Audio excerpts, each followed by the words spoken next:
Hi friends, இந்த தடவை வந்து நம்ம என்ன பார்க்க போகிறோம் அப்படின்னு கேட்டிங்கன்னா, நம்ம எல்லா தனுஷ் ஃபேன்ஸும் வந்து ஆசைப்பட்ட பேர் வந்து 100 கோடி கிளப்பில் வந்து நம்மளோட ராயன் திரைப்படம் வந்து இப்போ வந்து இணைஞ்சிருக்கு அப்படின்றனால வந்து ரசிகர்கள் செம்ம ஒரு சந்தோஷத்தில் இருக்காங்க.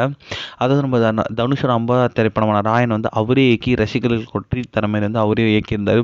ஸோ அதனால வந்து ராயன் திரைப்படம் வந்து ரொம்ப பெரிய ஒரு எக்ஸ்பெக்டேஷன்ஸ் வந்து ரிலீஸ் ஆச்சு.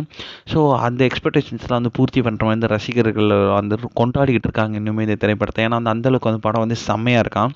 ஸோ நம்மளோட ராயன் திரைப்படத்தில் வந்து ஒரு செல்வராகவன், துஷாரா விஜயன், காளிதாஸ் ஜெயராம், சந்தீப் கிஷன் இந்தமாரி எல்லாருமே வந்து ரொம்பவே முக்கியமான கதாபாத்திரத்தில் வந்து ராயன் திரைப்படத்தில் நடிச்சிருந்தாங்க.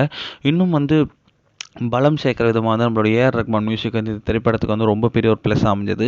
இந்நிலையில் வந்து இந்த திரைப்படம் வந்து பட்டி தொட்டி எல்லாமே வந்து செம்ம ஒரு சூப்பரான கலெக்ஷன் பண்ணிட்டுருக்கு. இந்நிலையில் வந்து ரிலீஸ் ஆன 7 நாட்கள், அதாவது ஒரே வாரத்தில் வந்து 102 கோடி வந்து உலக அளவில் வந்து கலெக்ட் பண்ணியிருக்கு நம்ம ராயன் திரைப்படம். அதாவது ஏ சர்டிஃபிகேட் வாங்கி 100 கோடி கிளப்பில் இணைஞ்ச ஒரே திரைப்படம் ராயன் அப்படின்றதுனால வந்து தனுஷ் ரசிகர்கள் கொண்டாடிக்கிட்டு இருக்காங்க.